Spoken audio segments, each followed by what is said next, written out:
কলিযুগ পাবন অবতার শ্রী শ্রী গৌরাঙ্গ মহাপ্রভু সন্ন্যাস গ্রহণ করে মাতৃ আদেশে নীলাচলে বাস করলেন কিছুদিন। তারপরে দক্ষিণ ভারত ভ্রমণ করতে গেলেন। যে যে গ্রামে প্রভু করিলা গমন, কৃষ্ণ বলিয়া হাসে কাদায় সর্ব অনুক্ষণ।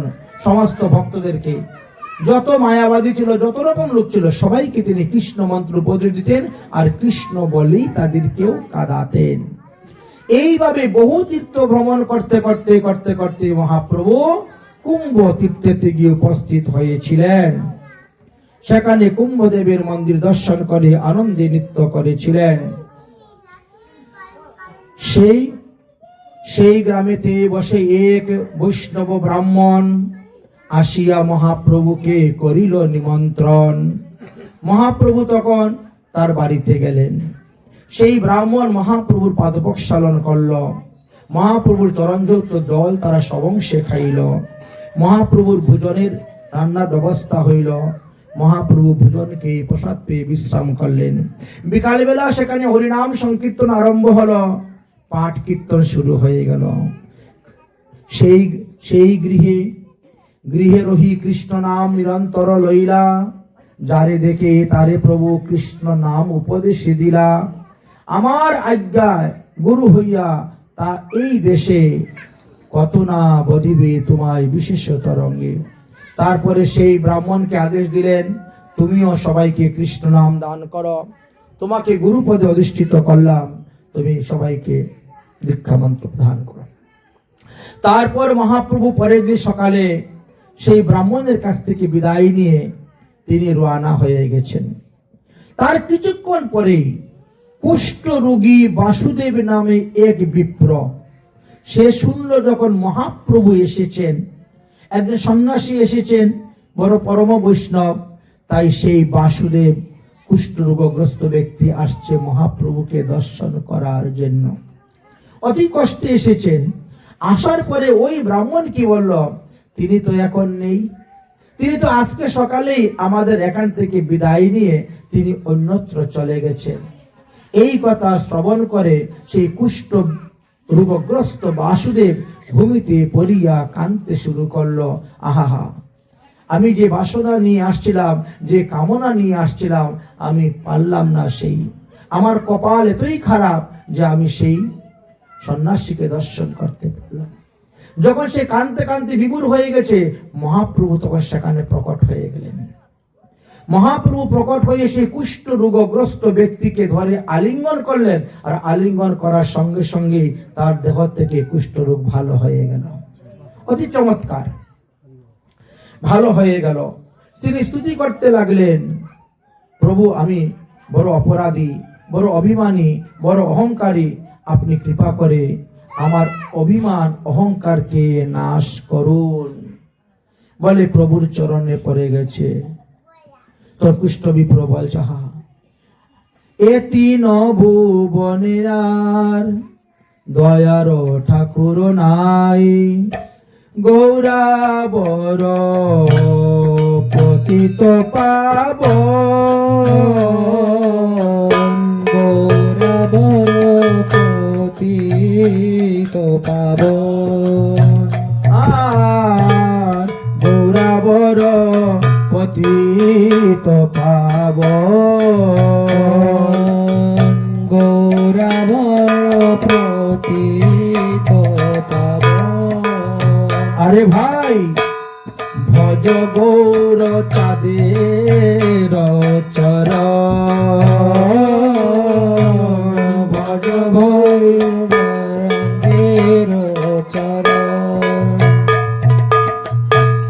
হে নয় অবতারে যার নাহি ভক্তির লেশ, হে নয় অবতারে যার না হইল ভক্তির লেশ, বল তার কি হবে উপায়, বল তার কি হবে উপায়, বল তার কি হইবে উপায়, বল তার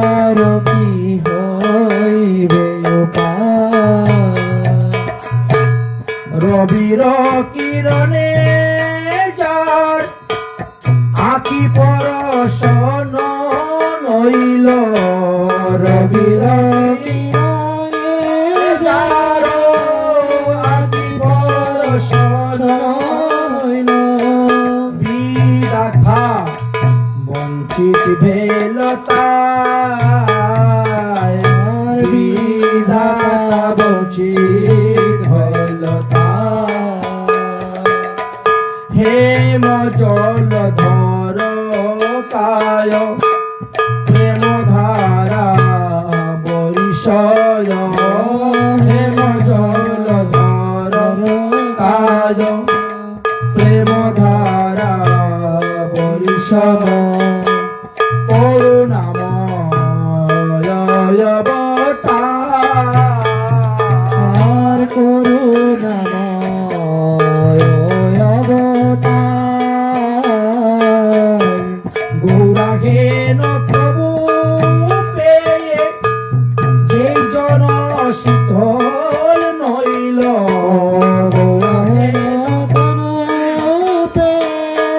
যেই জন শীতল না হইল, কি জানি কেমন মন তার, কি জানি কেমন মন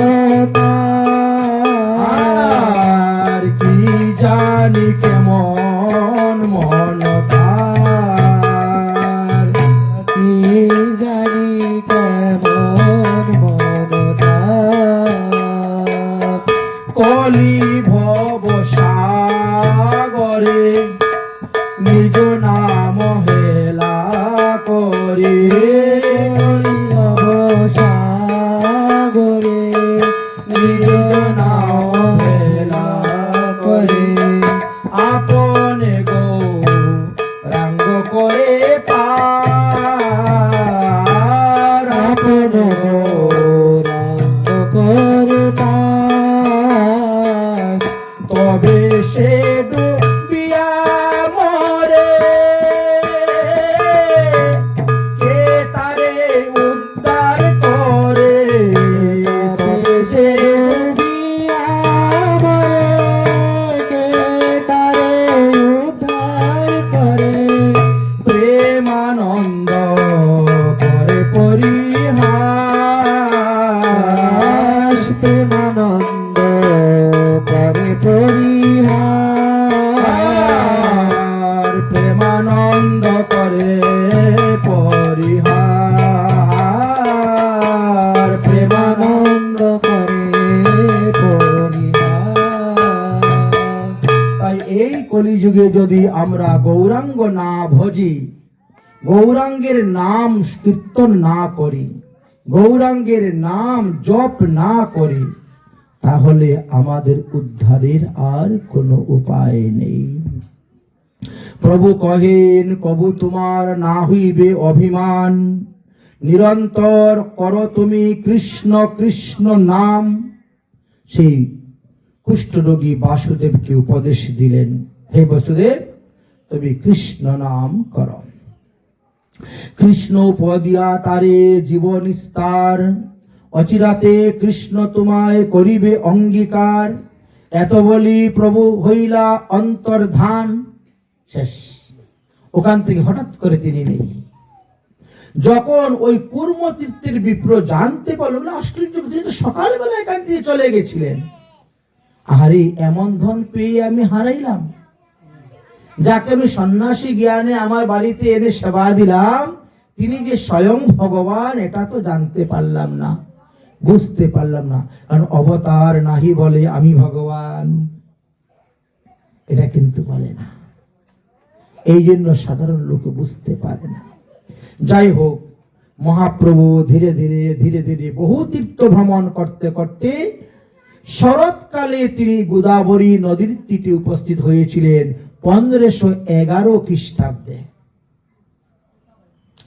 গোদাবরী নদীর তটে গিয়ে উপস্থিত হয়েছেন। প্রথমে গিয়ে দেখলেন একটা নৃসিংহ মন্দির।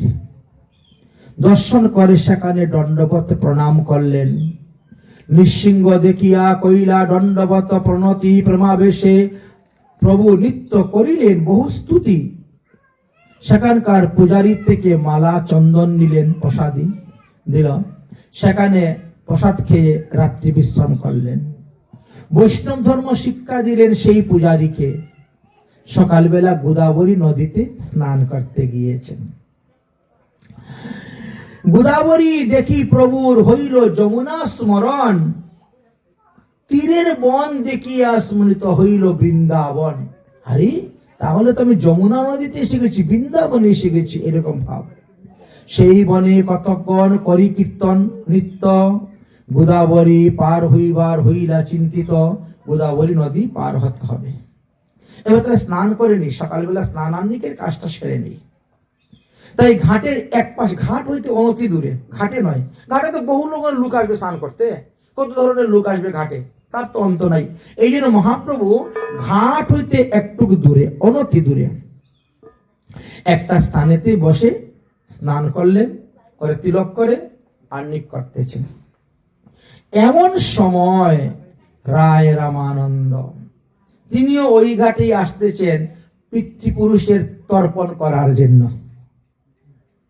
এমন ভাবে দৈব যুগে মিলে গেল। সঙ্গে বেশ কয়েকজন বৈদিক ব্রাহ্মণ, তারপরে বাজনা সবকিছু আছে। একেবারে দুলায় চড়ে, চারজনে কাঁধে করে ওনাকে নিয়ে আসছে রায় রামানন্দকে দুলায়। হেন কালে দুলায় চড়ি রামানন্দ রায়, স্নান করিবারে আইলা বাজনা বাজায়। তার সঙ্গে বহু আইলা বৈদিক ব্রাহ্মণ, বিধিমত তিহুততায় করিলা স্নান তর্পণ। বৈদিক বিধি অনুসারে স্নান করলেন, মানে আগে এসে গোদাবরী নদীর পূজা করলেন, প্রণাম করলেন, আরতি করলেন, তারপরে স্নান করলেন, তারপরে পিতৃপুরুষের উদ্দেশ্যে তর্পণ করছেন। তর্পণ করতে করতে হঠাৎ নজর পড়ল ওই দিকে একজন সাধু বসে আছে। সাধুর দেহ থেকে যেন অঙ্গের ছটা বেরোচ্ছে, সকালবেলা সূর্যের আলো পড়তেছে, তার থেকে যেন একটা প্রতিবিম্ব বেরোচ্ছে। এই জন্য নজরটা তিনার পড়ল। প্রভু দেখি তার মনে হইল চমৎকার, আসিয়া করিলেন দণ্ডবত প্রণাম নমস্কার। মহাপ্রভুর কাছে চলে গেলেন। প্রভু বলেন, উঠো কৃষ্ণ কৃষ্ণ কহ, তুমি কি রায় রামানন্দ? মহাপ্রভু আগে বলছেন, উঠো কৃষ্ণ কৃষ্ণ কহ, তুমি কি রায় রামানন্দ? রামানন্দ রায় তো অবাক, আরে আমাকে চিনল কেমন করে সন্ন্যাসী? তিহু কহে, আমি তো শূদ্র। রায় রামানন্দ দৈন্যের মূর্তি, আমি শূদ্র, অতি মন্দমতি নরাধম। মহাপ্রভু বলছেন, তুমি শূদ্র হলেও পরম বৈষ্ণব। বলে ধরে দিলেন আলিঙ্গন। বাস্তবে শূদ্র, কায়স্থ কুলে জন্ম নিয়েছেন, নিজের পরিচয় লুকান নাই। আর আমরা তো সমাজের জন্য লুকাই দিই পরিচয়। বৃন্দাবনে গিয়ে অনেকে গোস্বামী টাইটেল লেখাচ্ছে, যার বংশের লোকের ঢুল পিটে শব্দ কর, বুঝেছেন? বিয়েতে ঢুল বাজায় যে, কি বলেন আপনারা? হ্যাঁ, ডুগলা? না না, আরো শব্দ আছে ভালো, শব্দ কর, ভালো শব্দ, বাদ্য কর। কিন্তু বৃন্দাবনে গিয়ে নাম পাল্টাইয়ে, টাইটেল পাল্টাইয়ে লিখেছে গোস্বামী। আমাদের চোখের দেখা এরকম অনেক লোক করে তো যাই হোক। কিন্তু দেখেন রায় রামানন্দ কিন্তু নিজে পরিচয়টা গোপন করলেন না, আমি তো শূদ্র। মহাপ্রভু শূদ্র হলেও তুমি পরম বৈষ্ণব বলেছেন। মহাপ্রভুকে আলিঙ্গন করার পর রায় রামানন্দের দেহের মধ্যে স্তম্ভ, সেদ, হুঙ্কার, কম্প, বিবর্ণ আদি বিভিন্ন ভাবের উদয় হয়ে গেল। তিনিও কৃষ্ণ কৃষ্ণ কৃষ্ণ কৃষ্ণ বলতে লাগলেন। এখন রায় রামানন্দের সঙ্গে যে বৈদিক ব্রাহ্মণেরা আসছিলেন, বৈদিক ব্রাহ্মণগণ ওখানে দাঁড়িয়ে বলছে, এই সন্ন্যাসীর কি মাথা খারাপ হয়েছে, শূদ্রকে ধরে আলিঙ্গন করে। বুঝেছেন? কারণ ব্রাহ্মণের গুরু হলে সন্ন্যাসী। তো ব্রাহ্মণরা তো সবার হাতে খায় না, সবার হাতে প্রণাম নেই, সবার আলিঙ্গন করে না। কিন্তু মহাপ্রভু যখন রায় রামানন্দকে আলিঙ্গন করছেন তখন বলছে এ আবার কেমন সন্ন্যাসী রে, শূদ্রকে ধরে আলিঙ্গন করতেছে। উল্টা বিচার, উল্টা সিদ্ধান্ত, বুঝলেন? রায় রামানন্দ দেখলো যে এদের একটু বলা বলি হচ্ছে, কানাকানি ঘুষাঘুষি হচ্ছে।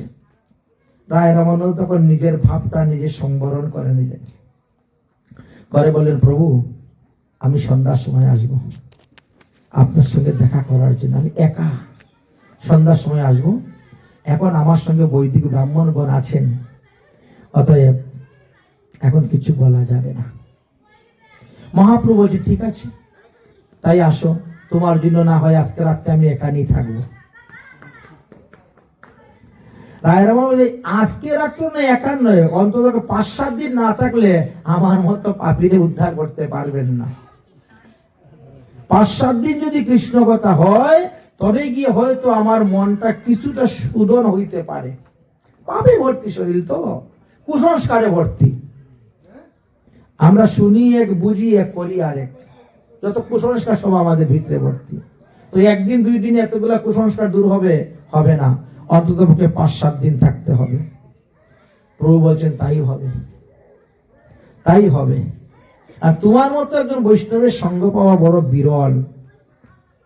তোমার কথা, তোমার প্রশংসা আমরা কিন্তু সার্বভৌম ভট্টাচার্যের মুখে তো শুনেছি। মহাপ্রভু বলছেন সার্বভৌম ভট্টাচার্য আমাকে বলে দিয়েছে, অর্থাৎ তোমার সঙ্গ করাও বিশেষ ভাগ্য লাগে। প্রভু কহে তুমি তো মহাভাগবত, তোমার দর্শনে সবার দ্রবী হইল মত। ঠিক আছে, চলে গেলেন। এমন সময় একজন শুদ্ধ সদাচারী ব্রাহ্মণ এসে মহাপ্রভুকে গোদাবরীর তটে বলছেন আপনি আমার বাড়িতে চলুন, আমার বাড়িতে থাকবেন, আমার এখানে প্রসাদ পাবেন। মহাপ্রভু তার সঙ্গে চলে গেলেন তার বাড়িতে। প্রসাদ পেয়ে বিশ্রাম করে সন্ধ্যার সময় এসে উপস্থিত হয়ে গেছেন গোদাবরী নদীর তটে। মহাপ্রভু আর রায় রামানন্দ, আর তৃতীয় কোনো ব্যক্তি নেই, দুজন। রায় কহে কলিকালের জীবগণ কি রূপে সাধন ভজন করে বৈতরণী পার হতে পারবে, এই বিষয়ে আমাকে কিছু বলুন। মহাপ্রভু বলছেন তুমি হলে শাস্ত্রের ভান্ডার, অপুরন্ত শাস্ত্র তোমার মধ্যে আছে, আমি আর কি বলবো। একমাত্র কৃষ্ণ নামের দ্বারাই জীব উদ্ধার হইতে পারবে, এতদ ভিন্ন আর কিছু নয়। এবার জীবের উদ্ধার সম্পর্কে, মুক্তি সম্পর্কে শুরু হয়েছে আলোচনা। মহাপ্রভু বললেন যে জীব, এই কলিহত জীবরা মুক্তি পাবে কেমন করে বলতো। রায় রামানন্দ তখন কি করলেন, তিনি বিষ্ণু পুরাণ থেকে একটি শ্লোক তুলে ধরলেন যে বর্ণাশ্রম ধর্ম পালনের দ্বারাই মানুষ মুক্তি পাবে। মহাপ্রভু বলছেন এহ বাহ্য আগে কহ, আর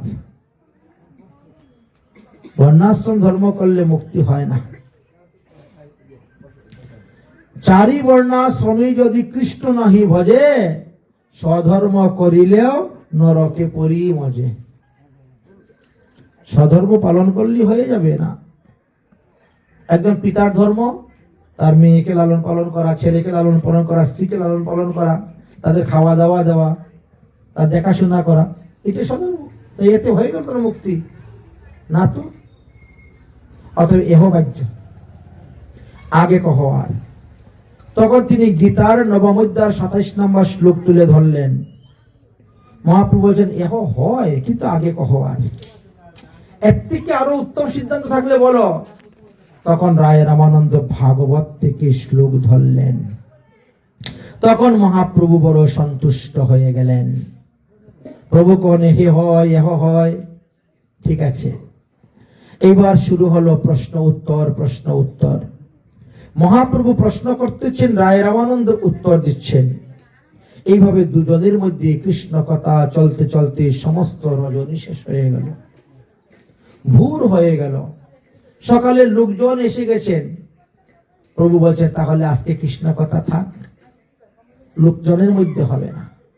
অন্তরঙ্গ ভক্ত নিয়ে প্রেম আস্বাদন, এই জন্য এত লোকের কোলাহলের মধ্যে হবে না, চলে যাও, খাওয়া দাওয়া করে বিশ্রাম করো, আবার সন্ধ্যার সময় আসবে, তুমি আর আমি বসবো। এই তো শুরু হলো। মহাপ্রভু বলিলেন, তুমি এবার আজকে আমাকে প্রেমের লক্ষণ বলো তো। রায় কহি, প্রেম ভক্তি সর্বসাধ্য সার, একমাত্র রাগানুগা ভক্তি হলো সর্বশ্রেষ্ঠ ভক্তি, তার উপরে আর কোনো ভক্তি নাই।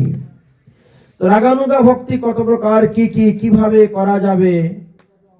রায় কহে, দাস্য প্রেম সর্বসাধ্য সার। মহাপ্রভু বললেন, ঠিক আছে, দাস্য প্রেম থেকে শ্রেষ্ঠ কি আর আছে? বলে আছে। দাস্য প্রেম থেকেও শ্রেষ্ঠ হলো বাৎসল্য প্রেম। কারণ দাস্য প্রেমেতে তুমি প্রভুর কোনো দোষ দেখতে পারবে না, ভুল দেখতে পারবে না, ত্রুটি দেখতে পারবে না, তাকে শাসন করতে পারবে না। কিন্তু বাৎসল্য প্রেমে, দাস্য প্রেমে যা আছে তাও করতে পারবে, অথচ তাকে শাসনও করতে পারবে। এই জন্য ওই প্রেমটা আরো শ্রেষ্ঠ। আচ্ছা, তারপরে বলেন তার থেকে আরো শ্রেষ্ঠ সখ্য প্রেম। দাস্য প্রেমের মধ্যে একটু সংকুচতা আছে, সব কথা, বা বাৎসল্য প্রেমে সংকুচতা আছে, সব কথা প্রকাশ করে বলা যাবে না। মা ছেলেকে সব কথা বলতে পারবে না, ছেলেও মাকে সব কথা বলতে পারবে না, আবার চাকর তার মালিককেও সব কথা খুলে বলতে পারে না, ঠিক না? কারণ ওখানে একটা সংকুচতা আছে। কিন্তু সখ্য প্রেমের মধ্যে সেই সংকুচতা নাই। বন্ধু তো, বন্ধুর কাছে একেবারে অতি পাপের কথাও বলে দিবে, পুণ্যের কথাও বলে, সব কিছু বলে দিবে, কোনো কথাই গোপন রাখবে না। অথচ সেবাগুলো সেইভাবেই করতে পারবে। একজন দাস্য প্রেমের লোক, মনে করেন তার মালিকের পা টিপে দিচ্ছে, সকাল পা টিপে দেয়, সকাল পা টিপে দিতে পারে। আচ্ছা, বাৎসল্য প্রেমের কোন দোষ করলে শাসন করে, সকালে শাসন করতে পারে, আবার তারা মনের কথাও খুলে বলতে পারে সবকিছু। বলে তার থেকে শ্রেষ্ঠ হলো মধুর প্রেম। বলে ওখানে সবকিছু, দাস্য রসে যা কিছু করবেন, বাৎসল্য রসে যা কিছু করবেন, সখ্য রসে যা কিছু করবেন, সব মধুর রসের মধ্যে করা যায়। এই জন্য মধুর রস হলো সর্বশ্রেষ্ঠ। একটা উদাহরণ দেখালেন, দিয়ে তিনি বুঝিয়ে দিলেন যে রসের তারতম্যতা। মনে করো আমাদের এই দেহটা পঞ্চভূতে তৈরি, ক্ষিতি, অপ, তেজ, মরুদ্ভূম, মানে আকাশ, বাতাস, অগ্নি, জল, মাটি। এই পঞ্চভূত, এই এক একটার মধ্যে গুণ আছে আলাদা আলাদা। কার মধ্যে কি কি গুণ আছে সেটাকে দিয়ে বুঝাচ্ছেন। দেখেন, বলছেন আকাশের মধ্যে একটা মাত্র গুণ, সেটা হলো শব্দ। যেখানে আকাশ নাই সেখানে শব্দ উৎপন্ন হয় না, আকাশ আছে বলেই শব্দ উৎপন্ন হয়। তাই আকাশের একটা গুণ হলো শব্দ, এর থেকে বেশি কিছু নেই। আচ্ছা, এবার বাতাস, বলছেন বাতাসের মধ্যে দুটা গুণ আছে, এক তো শব্দ, দ্বিতীয় হলো স্পর্শ। আকাশের মধ্যে একটা গুণই আছে, কিন্তু বাতাসের মধ্যে দুটা গুণ আছে, তার মধ্যে শব্দও আছে অতিরিক্ত, তার মধ্যে স্পর্শ আছে। এবার অগ্নি, অগ্নির মধ্যে তিনটা গুণ আছে, শব্দ, স্পর্শ, রূপ। তাহলে দেখা গেল আকাশের মধ্যে যে গুণ সেটা অগ্নির মধ্যে আছে, বাতাসের মধ্যে যে গুণ সেটাও অগ্নির মধ্যে আছে, অথচ অতিরিক্ত আরেকটা গুণ আছে, তার রূপ। বাতাসের তো রূপ দেখা যায় না। এই তো। তারপরে জল, জলের মধ্যে চারটা গুণ আছে, শব্দ, স্পর্শ, রূপ, রস, চারটি আছে। তারপরে হলো মাটি, মাটির মধ্যে পাঁচটি রস আছে, শব্দ, স্পর্শ, রূপ, রস, গন্ধ। ঠিক তেমনি ভাবে শান্ত, দাস্য, বাৎসল্য, সখ্য, মধুর। তাহলে মধুর রসে যারা উপাসনা করবে তার মধ্যে বাকি 4টার গুণই বর্ধিত হচ্ছে। এই জন্য মধুর গুণকে শ্রেষ্ঠ গুণ বলা হয়েছে। তাই মধুর রসে ভগবানকে ভজন করতে হবে। ভগবানকে কেউ দাস্য প্রেমে ভজন করেন, কেউ সখ্য প্রেমে ভজন করেন, কেউ বাৎসল্য প্রেমে ভজন করেন, আর কেউ বা মধুর প্রেমে ভজন করে থাকেন। প্রভু কহে, আরো কিছু শুনিতে পাইছো, তোমার মুখে যেন বইতেছে অমৃত। তোমার মুখে যত কথা শুনতেছি অমৃতের মতো লাগতেছে, তুমি আরো কহো, আরো কহো। প্রভু কহে, আগে শুনি পাই সুখে, অপূর্ব অমৃত নদী বহে তোমার মুখে। অতএব আরো শুন। তখন বলছেন যে দেখো, মধুর ভাবে তো অনেকেই প্রেম করেছেন, ললিত আদি সখীগণ থেকে আরম্ভ করে সবাই মধুর রসে গোবিন্দের সেবা করেছেন, কিন্তু তার মধ্যে সব থেকে শ্রেষ্ঠ হলেন রাধারানী। রায় কহে, তার শুনো প্রেমের মহিমা, ত্রিজগতে রাধার সম প্রেম নাহি উপমা। প্রথমে কৃষ্ণ তত্ত্বের কথা বললেন, তারপর তিনি রাধা তত্ত্বের কথা বললেন, এবার রাধা তত্ত্বের কাছে তিনি গিয়েছেন। মহাপ্রভু রাধা তত্ত্বের কথা শুনলেন, শোনার পরে মহাপ্রভু বললেন, তাহলে আরো কিছু রাধা তত্ত্ব আমাকে বলো। রায় রামানন্দ বলে, ইহার আগে তো আমি আর কিছু নাহি জানি, বলে কথা বন্ধ করে দিয়েছেন। মহাপ্রভু বলছেন, আমাকে মায়াবাদী সন্ন্যাসী দেখে তুমি বঞ্চিত করিও না, আমার বর্ণ বড় অবিলাস, তোমার মুখ থেকে আমি রাধা তত্ত্ব শুনতে চাই। আমাকে কৃষ্ণ মুখ বলে তুমি মনে করিও না। প্রভু কহে, মায়াবাদী আমি তো সন্ন্যাসী, ভক্তি তত্ত্ব জানিতে চাহি দিবানিশি। সার্বভৌম সঙ্গে মোর মন যে ফিরিল, কৃষ্ণ ভক্তি তত্ত্ব তিহু আমারে কহিল। অতএব তুমিও আমার কৃষ্ণ তত্ত্ব কথা বলো, আমি শুনতে বড় ভালোবাসি। তুমি যদি রাধা তত্ত্ব আমাকে না বলতে না চাও, আমি জানি কারণটা হলো আমি মায়াবাদী সন্ন্যাসী, এই তো আমি তোমাকে শিক্ষা গুরু রূপে গ্রহণ করবো, তথাপিও তুমি আমাকে রাধা তত্ত্ব বলো। রায় রামানন্দ বলছে, আপনার কি মাথা বড় যে আপনি একজন ব্রাহ্মণ মানুষ, সন্ন্যাসী মানুষ, আর আমার শূদ্রকে গুরু করবেন? বলে, তাতে কি হলো? গুরুর যোগ্যতা কে জানেন? কিবা বিপ্র, কিবা সন্ন্যাসী, শূদ্র কেন নয়, যিনি কৃষ্ণ তত্ত্ববেত্তা তিনিই গুরু হয়। সোজা কথা। সে শূদ্র হইলে কি হলো? সেটা কৃষ্ণ তত্ত্ববেত্তা, তাকে গুরু করলে কোনো অসুবিধা নাই। অতএব তোমাকে আমি গুরু রূপে বরণ করে নিব, তথাপিও তুমি আমাকে রাধা তত্ত্ব বলো। রাধা তত্ত্ব, কৃষ্ণ তত্ত্ব, প্রেম তত্ত্ব, ভক্তি তত্ত্ব, ভাগবত তত্ত্ব, আমাকে এই সমস্ত কথা তুমি শোনাও। রায় কহে, আমি তো এর আগে কিছু জানিই না, তো বলবো কি? কিন্তু মহাপ্রভু তখন তার ভিতরে শক্তি সঞ্চার করে দিলেন। রায় রামানন্দ নিজেও অবাক হয়ে যাচ্ছেন, আমার মুখের থেকে এই সমস্ত কথা কেমন করে বেরোচ্ছে, এই সমস্ত সিদ্ধান্ত কোথা থেকে বেরোচ্ছে, এই আমি তো কারো মুখে শুনিই নাই, পড়িই নাই, অথচ অনর্গল ঝড়ের বেগে বেরিয়ে যাচ্ছে সেই সমস্ত সিদ্ধান্ত।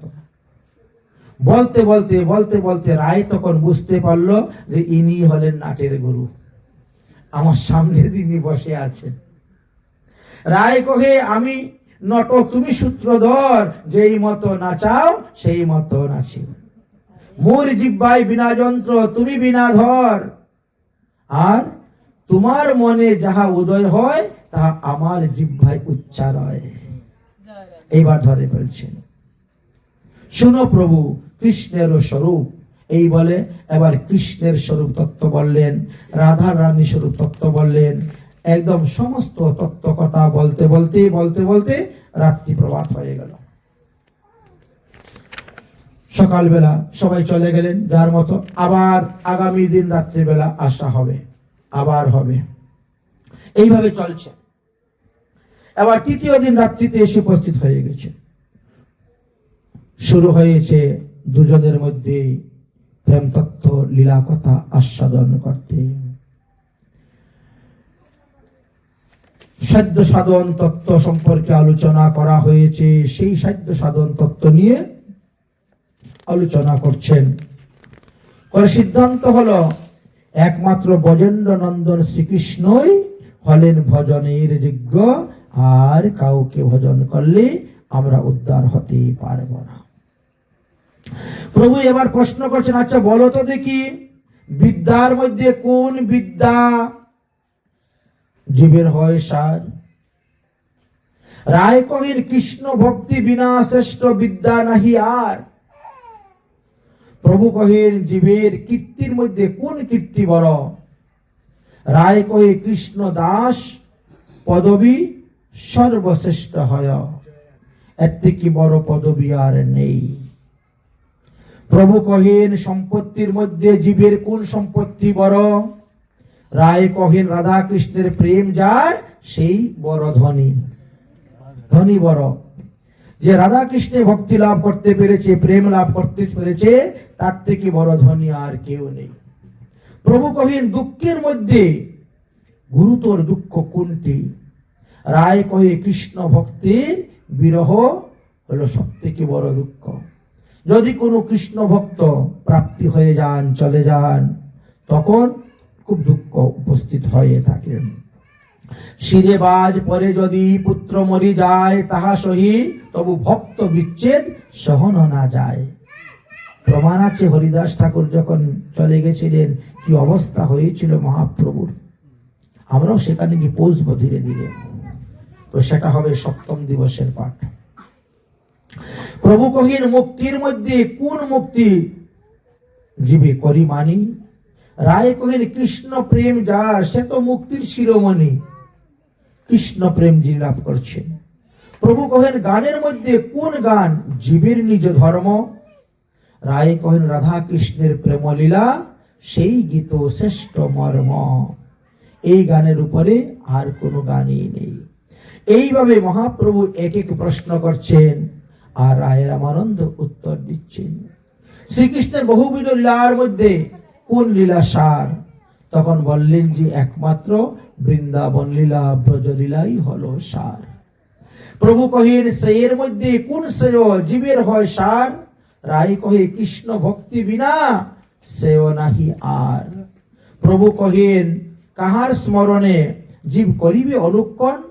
রায় কহে, কৃষ্ণ নাম গুণলীলা প্রধান স্মরণ। প্রভু কহেন, ধ্যানের মধ্যে জীবের কর্তব্য কোন ধ্যান? রায় কহে, রাধা কৃষ্ণ পদাম্ভুজ ধ্যান প্রধান।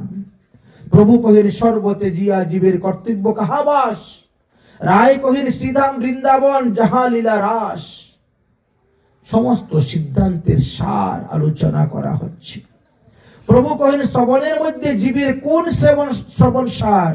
রায় কহেন, রাধা কৃষ্ণের প্রেম লীলা কর্ণ রসায়ন। প্রভু কহেন, উপাস্যের মধ্যে কোন উপাস্য প্রধান? রায় কহে, শ্রেষ্ঠ উপাস্য রাধা কৃষ্ণের যুগল নাম। প্রভু কহেন, মুক্তি ভুক্তি বাঞ্ছে যেই, তার দুইয়ের মধ্যে শ্রেষ্ঠ কি? রায় কহেন, স্থাবরে দেহে দিব্য দেহে জয়ীছে হে স্থিতি। এই রূপে বহুবিধ প্রশ্ন মহাপ্রভু করছেন জীবের মঙ্গলের জন্য। আর রায় রামানন্দ সর্বশাস্ত্রের সার সিদ্ধান্ত দিয়ে গেলেন। এইভাবে কৃষ্ণ কথা বলতে বলতে ওই রাত্রিও অবসান হয়ে গেল। দেখলেন লোকজন আসতেছে, কথা বন্ধ হয়ে গেল, সবাই নিজ নিজ ঘরে চলে গেলেন। তারপরের দিন পূর্ববৎ আবার সন্ধ্যার সময় রায় রামানন্দ এবং মহাপ্রভুর মধ্যে তত্ত্বকথা আরম্ভ হইতে শুরু হলো। এইভাবে এক এক দিন এক এক তত্ত্ব নিয়ে আলোচনা। কৃষ্ণ তত্ত্ব, রাধা তত্ত্ব, প্রেম তত্ত্ব, রসতত্ত্ব, লীলা তত্ত্ব, গুরু তত্ত্ব, ভক্ত তত্ত্ব, ভাগবত তত্ত্ব চলছে। এক এক দিন এক এক তত্ত্বকে নিয়ে আলোচনা হচ্ছে। অতি গোপন হইতে গোপনীয় রসকথা আস্বাদন হচ্ছে। ইষ্টগোষ্ঠী কথা চলছে, চলতে চলতে চলতে চলতে রায় রামানন্দ দেখতে পাচ্ছেন যে সন্ন্যাসী তো আর সেই সন্ন্যাসী নন। সন্ন্যাসী এখন শ্যাম বর্ণ গোপবেশ স্বরূপ শ্রীকৃষ্ণ হয়ে গিয়েছেন।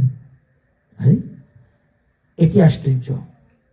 আবার তার পাশে স্বর্ণের প্রতিমা শ্রীমতী রাধারানী দাঁড়িয়ে আছেন, সমস্ত অঙ্গ ঝলমল করতেছে, মুখের মধ্যে একটি বাঁশি, নয়ন দুটি বড় চঞ্চল। তোমার এই রূপ দেখে আমার মনে বড় বিস্মিত হচ্ছে প্রভু, তুমি কে আমাকে পরিচয় দাও। মহাপ্রভু বলছেন, কৃষ্ণে তোমার গাঢ় অনুরাগ, তো এই জন্য তুমি যেদিকে তাকাও সেদিকে কৃষ্ণ দেখো। আরে আমি তো একজন মায়াবাদী সন্ন্যাসী, এটাই তো আমার পরিচয়। ভারতী গোসাইয়ের কাছ থেকে আমি সন্ন্যাসী নিয়েছি, ঈশ্বরপুরীর কাছ থেকে আমি দীক্ষা নিয়েছি, এই তো আমার পরিচয়। কিন্তু রায় রামানন্দ বলছে, প্রভু তোমার রূপ আমাকে দর্শন করাও, আমার কাছে লুকাইও না। রায় কহে, প্রভু তুমি ছাড়ো ভারী বুড়ি, আমার অগ্রেতে এই রূপ তুমি কেন করছো চুরি? তোমার রূপটা কেন আমাকে দেখাচ্ছ না? প্রভু আমি বুঝতে পেরেছি তুমি সেই রাধাকান্ত, রাধিকার ভাবকান্তি করি অঙ্গীকার, নিজ রস আস্বাদিতে হইলে অবতার। সেই রাধার ভাবকান্তি নিয়ে তুমি এবার এসেছ, তাই ভিতরে কৃষ্ণ বাইরে রাধা। এই তো আমাদের মহাজনগণ বলছেন না, অনেক অনেক গান রচনা করেছে। এসেছে ব্রজের বাঁকা কালো সকা দেখবি আয়, মোদের এই নদিয়ায় অতার রং ফিরেছে, ঢং ফিরেছে, কালো এখন চেনা দায়। রং ফিরেছে, ঢং ফিরেছে, কালো এখন চেনা দায়। অতার রং ফিরেছে, ঢং ফিরেছে, কালো এখন চেনা দায়। রং ফিরেছে, ঢং ফিরেছে, কালো এবার চেনা যায়। মোদের এই নদিয়ায়, মোদের এই নদিয়ায় এসেছে ব্রজের বাঁকা, এসেছে ব্রজের বাঁকা কালো সকা দেখবি আয়, দেখবি আয়। মোদের এই নদিয়ায়, মোদের এই নদিয়ায় অতার কালো বরণ নাই, অতার কালো বরণ নাই। এবার রাই রূপের অঙ্গের ছটায় গৌর হইল তাই, ও ভাই গৌর হইল তাই, ও ভাই গৌর হইল তাই। সে ব্রজের প্রেমের খেলা, সে ব্রজের রসের খেলা, সে ব্রজের ভাবের খেলা খেলতে এসেছে তাই। মোদের এই নদিয়ায়, মোদের এই নদিয়ায় এসেছে ব্রজের বাঁকা, এসেছে ব্রজের বাঁকা কালো সকা দেখবি আয়, দেখবি আয়। মোদের এই নদিয়ায়, মোদের এই নদিয়ায় সে ব্রজের কালো ললনা, যার বাঁশি শুনে ভুল তো কুলে ধর্ম রাখতো না, ও ভাই ধর্ম রাখতো না। সে রাধার গুণের নাগর, সে রাধার গুণের নাগর, সে রাধার গুণের সাগর, সে রাধার গুণের সাগর এখন গৌর নাম ধরায়। মোদের এই নদিয়ায়, মোদের এই নদিয়ায় এসেছে ব্রজের বাঁকা, এসেছে ব্রজের বাঁকা কালো সকা দেখবি আয়, দেখবি আয়। মোদের এই নদিয়ায়, মোদের এই নদিয়ায় তার প্রেমের ওই রীত আগে মন মজাইয়া শেষটা বড় জ্বালাই বিপরীত। ও তার প্রেমের ওই রীত আগে মন মজাইয়া শেষটা বড় জ্বালাই বিপরীত। ও ভাই জ্বালাই বিপরীত, ও ভাই জ্বালাই বিপরীত। এখনো তার যায়নি স্বভাব, এখনো তার যায়নি স্বভাব। গৌর হয়েও সেই মনোভাব, গৌর হয়ে সেই মনোভাব। কেঁদে কেঁদেও যায়নি স্বভাব, কেঁদে কেঁদে যায়নি স্বভাব। রমে পাবে পরিচয়, মোদের পরিচয়। মোদের নদিয়ায় এসেছে ব্রজের বাঁকা, এসেছে ব্রজের বাঁকা কালো সকা দেখবি আয়, দেখবি আয়। মোদের নদিয়ায়, মোদের নদিয়ায় এসেছে কালো সকা, এসেছে ব্রজের বাঁকা কালো সকা দেখবি আয়, দেখবি আয়। মোদের নদিয়ায়, মোদের নদিয়ায় প্রেমেতে ঋণী হয়েছে, ঋণী হয়েছে, প্রেমেতে ঋণী হয়েছে, প্রেমেতে ঋণী হয়েছে। তাই হাতের বাঁশি কেড়ে নিয়ে বিদায় দিয়েছে। তাই হাতের বাঁশি কেড়ে নিয়ে বিদায় দিয়েছে। ও ভাই বিদায় দিয়েছে। ও ভাই বিদায় দিয়েছে। রাধা নাম সাজবে কিসে, ও রাধা নাম সাধবে কিসে, বাঁশি নাই নাম সাজবে কিসে। সিনাই নাম সাধবে তাই কিসে। বদনে তার গুণ গায়, মোদের এই নদিয়ায়, এদের এই নদিয়ায়। এসেছে ব্রজের বাঁকা, এসেছে ব্রজের বাঁকা, কালো সকা দেখবি আয়, দেখবি আয়, মোদের এই নদিয়ায়, মোদের এই নদিয়ায়। তখন ভাগবতে রাস পঞ্চোধ্যায়ের একটা শ্লোক মনে পড়ে গেল রায় রামানন্দের। ভগবান শ্রীকৃষ্ণ গোপীদের প্রেম পরীক্ষা করতে করতে গোপীদের প্রেমের কাছে তিনি হেরে গিয়েছিলেন। আর গোপীদের প্রেমের কাছে হেরে গিয়ে তিনি বলছিলেন, অগ গোপীগণ, ব্রহ্মার পরমায়ু কাল পর্যন্ত যদি আমি পৃথিবীতে লীলা করি, তথাপিও তোমাদের প্রেম ঋণ আমি শোধ করতে পারবো না। তাই তোমাদের প্রেম ঋণ শোধ করার জন্য আমি কলিযুগে গৌরাঙ্গ রূপে অবতীর্ণ হইব। আর এই রাধানাম রাধা প্রেম জগতে প্রচার করে বিলাহি প্রেম ঋণ থেকে শোধ করব। তাই তিনি ব্রজ প্রেম প্রচার করার জন্য মহাপ্রভু এসেছেন। রায় রামানন্দ শেখার বুঝার বাকি থাকলো না। কেন? রায় রামানন্দই তো ছিলেন দাপর যুগে বিশকা সখী।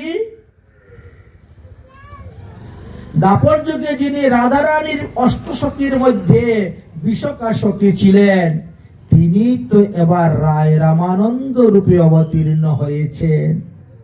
তিনি উড়িষ্যার স্বাধীন নরপতি প্রতাপরুদ্রের মন্ত্রী ছিলেন এবং সংস্কৃত ভাষায় তিনি জগন্নাথ বল্লভ নাটক রচনা করেছেন। 1300 শতাব্দীর শেষ ভাগে সম্ভবত কটক অঞ্চলে রায় রামানন্দ জন্মগ্রহণ করেছিলেন। তার পিতার নাম ছিল ভবানন্দ রায়। রায় রামানন্দের গুরুদেব ছিলেন রাঘবেন্দ্র পুরী, গুরুদেব মাধবপুরী। রায় রামানন্দরা ছিলেন 5 ভাই। রায় রামানন্দ 1511 খ্রিস্টাব্দে শরৎকালে মহাপ্রভুর সঙ্গে দক্ষিণ ভারতে গোদাবরী নদীর তটে এই মিলন হয়েছিল। এই কথাটি আমাদের গৌড়ীয় বৈষ্ণব অভিধানের 1348 পৃষ্ঠার মধ্যে বর্ণন করা আছে। যাই হোক, মহাপ্রভু বেশ আর লুকিয়ে রাখতে পারলেন না রায় রামানন্দের নিকটে। রায় রামানন্দ মহাপ্রভুকে চিনলে পেলেন, মহাপ্রভুর চরণে পড়ে গেলেন। প্রভু, যদি এই অদমকে শুদ্ধ করার জন্য আপনি দক্ষিণ ভারতে এসে থাকেন, তাহলে আরো কয়েকদিন আমার সঙ্গে থাকুন, আরো কয়েকদিন আমাকে উদ্ধার করুন। মহাপ্রভু তখন বলছেন, আর সময় নেই, আমার এখনো অনেক কাজ বাকি আছে। আমি দক্ষিণ ভারত ভ্রমণ শেষ করে আবার নীলাচলে যেতে হবে, কারণ ভক্তগণ সব উৎকণ্ঠিত হয়ে আছেন। আর আমার মা শচীদেবী যদি আমার সংবাদ না পান, মরে যাবে তো। অতএব আমি যত তাড়াতাড়ি পারি নীলাচলে গেলে পরে অতএব সংবাদটা তো পৌঁছাতে পারবো। আমি এই অবস্থায় আছি। অতএব তুমিও অল্প দিনের মধ্যে দক্ষিণ ভারতের কাজ সমাপ্ত করে নীলাচলে আসো, আমিও নীলাচলে যাব। সেখানে গিয়ে দুজন একসঙ্গে বসে কৃষ্ণ কথা বলবো। প্রয়োজন ধরে আমি রাজা প্রতাপরুদ্রকে অনুরোধ করব যে রায় রামানন্দকে এখন চাকরি থেকে বিশ্রাম দিন। মহাপ্রভু এতটুকু পর্যন্ত বল, কিন্তু এখন সময় নেই, সময় দেওয়া যাবে না। বিষয়ে ছাড়িয়া তুমি যাহ নীলাচলে, আমিও চিত্ত করিয়া যাইব অল্পকালে। দুইজন নীলাচলে রহি একসঙ্গে, সুখে গুয়াইব কৃষ্ণ কথা রঙ্গে। এত বলি রামানন্দকে আলিঙ্গন করিয়া প্রভু সেখান হইতে বিদায় লইলা। প্রাতঃকালে উঠি প্রভু বিদ্যাপুরে গমন করিলেন। এইভাবে দক্ষিণ ভারতের বহু স্থান ভ্রমণ করেছেন, সহস্র সহস্র তীর্থ ভ্রমণ করেছেন। ভ্রমণ করে করে কত কত নদী, কত কত পর্বত, কত কত মন্দিরের নাম যে দেওয়া আছে তার অন্ত নেই। আমরা সংক্ষেপে বর্ণন করে চলে যাচ্ছি। এইভাবে বহু তীর্থ ভ্রমণ করতে করতে মহাপ্রভু গিয়ে উঠলেন শ্রীরঙ্গ ক্ষেত্র। রঙ্গনাথজি মন্দির দক্ষিণ ভারতের সব থেকে প্রসিদ্ধ মন্দির, বড় মন্দির হলো রঙ্গনাথজি মন্দির।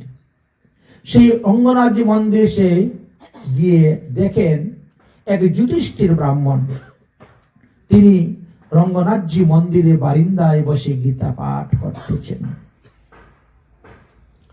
গীতা পাঠ করতেছেন। মহাপ্রভু দণ্ডপথে প্রণাম করে সেখানে বসে গেলেন। সেই ক্ষেত্রে বসে এক বৈষ্ণব ব্রাহ্মণ, নাম কি? যুধিষ্ঠির ব্রাহ্মণ, দেবালয়ে আসি করে গীতা আবর্তন, গীতা পাঠ করছেন। মহাপ্রভু স্বয়ং ভগবান হয়েও দেখো গীতা পাঠ হচ্ছে দেখে ওখানে দণ্ডবত প্রণাম করে বসে গেলেন, গীতা পাঠ শ্রবণ করছেন আর পাঠকের মুখের দিকে তাকাচ্ছেন। পাঠক যতই পাঠ করতেছে ততই কান্না করতেছে। মহাপ্রভু চিন্তা করলেন গীতার 700টা শ্লোক মাত্র, এই 700 শ্লোকের মধ্যে কোন শ্লোকটা তার হৃদয়ের মধ্যে এমন গেঁথে গেল যে সে পাঠ করতেছে আর কান্না করতেছে। আমি তো দেখি না গীতার মধ্যে এমন কোন শ্লোক আছে যার জন্য এত কান্না করতে হবে। তাহলে ওই পণ্ডিত মশাইকে জিজ্ঞেস করলেই জানা যাবে। মহাপ্রভু বসে আছেন। আর ভালো পণ্ডিত যিনি, তিনার তো 1.5 ঘন্টার মধ্যে গীতা পাঠ হয়ে যাবে, 700 শ্লোক। আর আমার মতো মূর্খ সূর্খ হইলে 2 ঘন্টা 2.5 ঘন্টা যাবে বলেছে, বা কারো 3 ঘন্টা 4 ঘন্টা যেতে পারে। কিন্তু মহাপ্রভু বসতে বসতে সকাল থেকে সন্ধ্যা গীতা পাঠা শেষ হচ্ছে না, উঠেও যেতে পারেন না গীতা পাঠ শেষ না হলে। কারণ একটা কৌতূহল তো জিজ্ঞেস করবেন এই জন্য। কিন্তু আশেপাশে যে সমস্ত পূজারী পান্ডা থাকে না মন্দিরের মধ্যে, এরা কিন্তু পরিহাস করতেছে, উপহাস করতেছে সবাই। কেন? ওনার প্রতিটা শ্লোকই ভুল। গীতার একটা শ্লোক শুদ্ধ উচ্চারণ নাই, সব ভুল ভুল উচ্চারণ করে যাচ্ছে। অনুষ্কার বিসর্গের কোনো দাড়ি নাই, ক্ষমা নাই, উচ্চারণ নাই, কিচ্ছু নাই, চলছে। এই জন্য লোকে পরিহাস করে, পণ্ডিতজি এবার পাঠ বন্ধ করে দাও, ও পণ্ডিতজি আর কত বাকি আছে লোকে। কিন্তু উনি কারুর সঙ্গে কোনো কথা বলে না, কোনো উত্তর না, উনি কান্না করছেন আর গীতা পাঠ করছেন, কান্না করছেন আর গীতা পাঠ করছেন। মহাপ্রভু তো বসে আছেন। যখন পাঠ শেষ হয়ে প্রণাম করে গ্রন্থ বন্ধ করলেন, মহাপ্রভু তখন ওই পাঠককে প্রণাম করে বলছেন, মহারাজ, গীতার 700টা শ্লোকের মধ্যে কোন শ্লোকটা আপনার হৃদয়ের মধ্যে এমন লাগলো যে কারণে আপনি কান্না করছেন আর গীতা পাঠ করছেন? তখন যুধিষ্ঠির ব্রাহ্মণ বলছেন, আমি তো সংস্কৃত পড়িই নাই, সংস্কৃতে গীতা লেখা, তার যে কি বাংলা অর্থ তাও আমি জানি না, আমি কিচ্ছু বুঝিও না, সুঝিও না, কিছুই না। তাহলে কান্না করছেন কেন? আপনি গীতা পাঠ করতে বসেন, গীতা পাঠ করবেন, তা কান্না করছেন কেন? বলে কান্নাটা এই কারণে হচ্ছে, যতক্ষণ আমি গীতা পাঠ করি ততক্ষণই আমি ওই গীতার মধ্যে ভগবান শ্রীকৃষ্ণ আর অর্জুনকে দেখতে পাই। যে ভগবান শ্রীকৃষ্ণ ওই রথের উপরে বসে অর্জুনকে বলতেছেন, বুঝেছেন? আর কথাগুলো একটু একটু আমার কানের মধ্যে আসে, আমি ওরকম উচ্চারণ করি। শুনে শুনে উচ্চারণ করতে তো ভুল হবেই। এই জন্য হচ্ছে। মহাপ্রভু প্রণাম করে বলছে, বাবা তুমি যথার্থ গীতা পাঠক, গীতা পাঠে যদি ভুল হয় কোনো দোষ হয় না। চণ্ডী পাঠে ভুল হলে কিন্তু চণ্ডী সারবে না। গীতা পাঠ, ভাগবত পাঠ ইত্যাদিতে যদি শ্লোক উচ্চারণ করতে গিয়ে ভুল হয়, তথাপিও ভগবান ভুল ধরেন না, কারণ তিনি ভাবগ্রাহী জনার্দন। ভগবান দেখেন ভক্তের ভাব, সে কোন ভাব নিয়ে পাঠ করতেছে, ওই ভাবটাই তিনি দেখেন। তিনি ওই বিধি বিধান ওসব দেখেন না, আচমন করলো কি না, ফুল তুলসী দিয়ে পূজা করলো কি না, সব দেখেন। মন্ত্র উচ্চারণ শুদ্ধ হচ্ছে কি না, ভোগ লাগাইলো কি না, কিছু দেখেন না। ইনি দেখেন ভাব। যে পাঠক পাঠ করতে, সে কোন ভাব নিয়ে পাঠ করতেছে, তার ভাবটাকে তিনি দেখেন। আর যতজন আছে সবাই কিন্তু বিধি দেখে, বিধান দেখে, মন্ত্রের উচ্চারণ শুদ্ধতা দেখে, আর না হলে ঘাট ধরবে সে রাত্রিবেলা চেপে। এই জন্য ভাগবত সপ্তাহ সব জায়গায় হয়, চণ্ডী সপ্তাহ কোথায় হয় না, চণ্ডীপাঠ সবাই করে না, ভাগবত চৈতন্য চরিতামৃত ইত্যাদি সবাই পাঠ করে, কারণ এগুলো ভক্তি আর ওইগুলো হলো বিধিমান কর্মকাণ্ড। ভক্তিকাণ্ড আর কর্মকাণ্ড দুটো সম্পূর্ণ আলাদা। কর্মকাণ্ডে মন্ত্রের শুদ্ধতা চাই, কর্মকাণ্ডে বিধি বিধান চাই। ওই ডাইনে রাখা জিনিস বামে রাখা যাবে না, এত বিধি কঠিন। আপনি বাপ দাদার পিণ্ডি দিচ্ছেন, ওইভাবেই দিতে হবে, এইভাবে দিলে হবে না, মানে এতটাই বিধান যে হাতটা ওইভাবে না করে ওইভাবে দিয়ে দিচ্ছি, না হবে না। যেভাবে ক্রিয়া দেওয়া আছে, মুদ্রা দেওয়া আছে, ওইভাবেই করতে হবে, উল্টা পাল্টা করলে হবে না, পিতৃপুরুষরা গ্রহণ করবে না। এরা এতটাই বিধি দেখে, ওরা ভক্তি দেখে না। তোমার বাবার প্রতি তোমার শ্রদ্ধা আছে কিনা, ভক্তি আছে কিনা, ওটা দেখবে না। তোমার দাদা ঠাকুর দাদার প্রতি ভক্তি আছে কিনা, শ্রদ্ধা দেখবে না, দেখবে বিধি। ও বিধি বিধান অনুসারে আমাকে জল দিয়েছে কিনা, বিধি বিধান অনুসারে আমাকে পিণ্ডি দিয়েছে কিনা, সেটা দেখে গ্রহণ করেন। তোমার ভক্তি দেখবে না। যদি ভক্তি তোমার ঠিক আছে, ওই বিধিতে উল্টা পাল্টা করো, তোমার গ্রহণ করবে না, নিবে না। এই জন্য এক একজনের এক একটা লাইন, কর্মকাণ্ডের লাইন আলাদা, ভক্তিকাণ্ডের লাইন আলাদা, সবটা এক করলে হবে না। মহাপ্রভু বললেন, তুমি যথার্থ গীতা পাঠক, অতএব তুমি প্রতিদিন গীতা পাঠ করে যাও, করে যাও। কারণ তিনি তিনার গুরুদেবের আদেশে গীতা পাঠ করতেন। ভুল হোক শুদ্ধ হোক, গুরুদেব বলছে প্রতিদিন এক অধ্যায় গীতা পাঠ করতে, তাই করি। এখন যতক্ষণ গীতা পাঠ করি ততক্ষণ তো ভগবানকে দেখতে পাই, এই জন্য পুরা গীতাটাই পাঠ করে নিজেই রোজ করেন। সেই সময়ে একজন বৈষ্ণব ব্রাহ্মণ এসে উপস্থিত হয়েছেন, নাম হলো বেন্টক ভট্ট। বৈষ্ণব এসে উপস্থিত হয়েছেন, তিনি মহাপ্রভুকে দেখছেন কৃষ্ণ কৃষ্ণ কীর্তন করতেছেন। উনিও বৈষ্ণব ব্রাহ্মণ, তবে ইনি শ্রী সম্প্রদায়ের বৈষ্ণব ব্রাহ্মণ। শ্রী সম্প্রদায়ের বৈষ্ণব মহাপ্রভুকে দেখে দণ্ডবত প্রণাম করলেন, করে বললেন, তাহলে আজকে আমাদের ঠাকুরাঙ্গিনায় চলে আসুন, ওখানেই বিশ্রাম করবেন, প্রসাদ খাবেন। মহাপ্রভু যাওয়ার পরে সেখানে পরিচয় হলো যে না, তার আরো ভাই আছে। এক ভাইয়ের নাম হলো মল্লিক ভট্ট, এক ভাইয়ের নাম আবার উনি সন্ন্যাস নিয়েছেন প্রবোধানন্দ সরস্বতী। আহা, খুব ভালো। তো ছোট্ট একটা ছেলে আছে, নাম ওই গোপাল ভট্ট গোস্বামী। তবে ছোট্ট। মহাপ্রভু গিয়ে প্রসাদ পাওয়ার পরে বিশ্রাম করলেন, সন্ধ্যার সময় আরম্ভ করলেন কৃষ্ণলীলা আলোচনা। মহাপ্রভুর মুখে কৃষ্ণ কথা শ্রবণ করার পরে যে তারা এত আনন্দ পেয়েছে, কারণ তারা তো কৃষ্ণ কথা শুনেই নাই। তারা হলো শ্রী সম্প্রদায়ের বৈষ্ণব। আর শ্রী সম্প্রদায়ের বৈষ্ণব যারা, তারা ওই রাম কথা, রামচরিত্র মানুষ, রামায়ণ, ওইগুলোই পাঠ হয় সর্বদা, ওইগুলোই শুনে। আর কৃষ্ণ কথা তাদের কাছে নতুন। আর মহাপ্রভুর কাছে কৃষ্ণ কথা শুনে তো এত আনন্দ পেয়েছে, মহাপ্রভুকে ছাড়ি না, আজকে না কালকে, কালকে না পরশু, করতে করতে 4 মাস 4 মাস রেখে দিয়েছে, পুরা চাতুর্মাস্য মহাপ্রভুর মুখে কৃষ্ণ কথা শুনতে শুনতে। একদিন মহাপ্রভু বলছেন, মানে পরিহাস করতেছেন, তোমরা তো শ্রী সম্প্রদায়ের বৈষ্ণব, তোমরা সীতারামের উপাসনা করো বা লক্ষ্মী নারায়ণের উপাসনা করো। আচ্ছা, তোমার লক্ষ্মী তো পতিব্রতা শিরোমণি, বই করে নারায়ণ হলে, বলে তাহলে তোমার লক্ষ্মী কেন আমার কৃষ্ণের সঙ্গে রাসলীলা করতে আসলো? মহাপ্রভু মজা করছেন, জিজ্ঞেস করছেন, তোমার লক্ষ্মী নারায়ণের বক্ষ বিলাসিনী, পতিব্রতা শিরোমণি, আর তিনি বৈকুণ্ঠ ছেড়ে দিয়ে আমার কৃষ্ণের সঙ্গে রাসলীলা করতে কেন আসলেন? পতিব্রতারা তো নিজের পতি ছেড়ে অন্যের কাছে যায় না, কেন আসলেন? ভট্ট কয়, এতে দোষ দেখছো কেন? যে কৃষ্ণ সেই তো নারায়ণ, যিনি কৃষ্ণ তিনি তো নারায়ণ,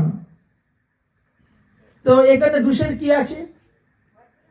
মহাপ্রভু বলছেন, না না, যিনি কৃষ্ণ তিনি নারায়ণ, কিন্তু যিনি নারায়ণ তিনি তো কৃষ্ণ নয়, ভেদ আছে। না, শ্রীকৃষ্ণের বিলাস মূর্তি হলেন নারায়ণ, শ্রীকৃষ্ণের বিলাস মূর্তি হলেন নারায়ণ। কৃষ্ণ তো দ্বিভুজ, আর নারায়ণ চতুর্ভুজ। কৃষ্ণ থাকেন গোলক ধামে, নারায়ণ বৈকুণ্ঠ ধামে।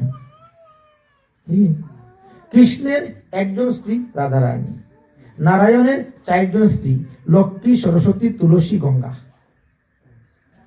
ভেদ দেখাচ্ছেন। তখন ভট্টাচার্য বলছে, বাবা আমি এত কিছু সিদ্ধান্ত জানি না, মানে ধর্মের যে এত গুরু অর্থ, গুরু সিদ্ধান্ত, গুরু তত্ত্ব এত কিছু জানি না, অতএব আপনি কৃপা করে আমাদেরকে জানান। তখন মহাপ্রভু সমস্ত তত্ত্বের কথা বলতে শুরু করেছেন। নারায়ণের ভজনটাও বিধিমার্গ, আর কৃষ্ণের ভজনটা হলো মাধুর্য মার্গ। বলেছেন একটা ঐশ্বর্য মার্গ, নারায়ণের ভজনটা ঐশ্বর্য মার্গের মধ্যে পড়ে, আর কৃষ্ণের ভজনটা মাধুর্য মার্গে পড়ে। এই জন্য দেখবেন কিছু কিছু ভক্তের বাড়ি করে দেখবেন নারায়ণ আর লক্ষ্মীর ঘরটা একটু আলাদা আলাদা সিংহাসনে রাখা হয়, কারণ পূর্ব থেকে স্থাপন করেছে বাপ দাদারা, শ্বশুর শাশুড়িরা, ফেলা তো যাবে না, আচ্ছা ওটা আলাদা একটা জায়গায় রেখে দাও, আর কৃষ্ণেরটা আলাদা থাকে। এইভাবে অনেক বাড়িতে দেখবেন ঐশ্বর্যের মাধুর্য এক জায়গায় হয় না, পৃথক ভাবে। এইভাবে অনেক দেহতত্ত্বর কথা বা এই বিষয়ে নিয়ে অনেক কিছু তত্ত্ব কথা আলোচনা করেছিলেন। পার্থক্য, নারায়ণ এবং শ্রীকৃষ্ণের মধ্যে কি কি পার্থক্য আছে সেই সমস্ত তত্ত্ব কথা তুলে ধরলেন। তুলে ধরার পরে এই রামানন্দী সম্প্রদায়ের যে বেন্টেক ভট্ট, তিনার যে পুত্র ছিল গোপাল ভট্ট, গোপাল ভট্টের মন ফিরে গেল। তার বাপ দাদা 14 পুরুষ সবাই শ্রী সম্প্রদায়ের, কিন্তু সে চাইল মহাপ্রভু থেকে আমি গৌরীয় সম্প্রদায়ে ঢুকবো, আমার এই সম্প্রদায়টাই ভালো লেগে গেছে। মহাপ্রভুর কাছে চাইলো আপনি আমাকে দীক্ষা দেন। আমি, মহাপ্রভু বলছেন আমি তো কাউকে দীক্ষা দেই না, বলেছেন তুমি এখন থাকো, তারপরে আবার কান্না মহাপ্রভুর সঙ্গে চলে যাবে। গোপাল ভট্ট না, যতদিন তোমার মা বাবা জীবিত আছেন ততদিন তুমি তোমার মা বাবার সেবা করো। তোমার মা বাবা শুদ্ধ সদাচারী বৈষ্ণব, তুমি তাকে ছেড়ে যাবে কেন? এখন প্রশ্ন হতে পারে তাহলে আপনি কেন আপনার বৃদ্ধ মাকে ছেড়ে এসেছেন, তাই না? মহাপ্রভু বলেন আমার সন্ন্যাস গ্রহণের প্রয়োজন আছে, এই জন্য আমি ছেড়ে এসেছি, কিন্তু তোমার সেই প্রয়োজন, সেই কাজ নয়।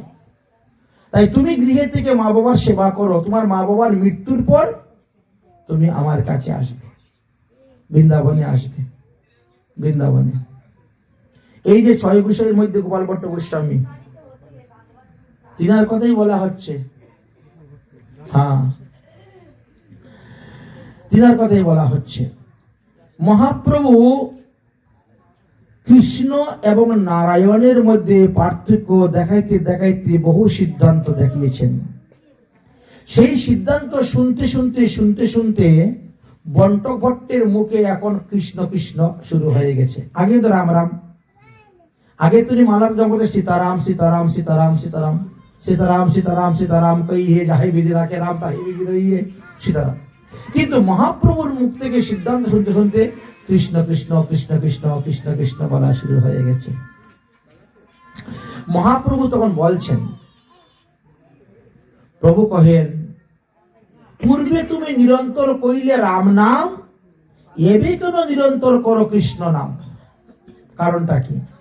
বিপ্র কহে এ তোমার দর্শনের প্রভাব, তোমাকে দর্শন করে তোমার মুখে কৃষ্ণ কথা শুনতে শুনতে আমার আজন্মের স্বভাবটা পরিবর্তন হয়ে গেছে। কারণ এদের সবাই তো শ্রী সম্প্রদায়ের বৈষ্ণব, জন্ম থেকে দেখে আসতেছে করে আসতেছে, সেই স্বভাবটা দূর হয়ে গেছে, আজন্মের স্বভাবটা পরিবর্তন হয়ে গেল, আর আমার মুখে এখন কৃষ্ণ নাম হচ্ছে। বাল্যবতী রাম নাম গ্রহণ আমার, তোমার দর্শনে কৃষ্ণ নাম আইল একবার মুখে, আর এই নাম ছাড়ছে না বদন থেকে। সেই হেতু কৃষ্ণ নাম জিহ্বাতে বসিল, কৃষ্ণ কৃষ্ণ কৃষ্ণ কৃষ্ণ বলি রাম নাম দূরে গেল। চলে গেছি।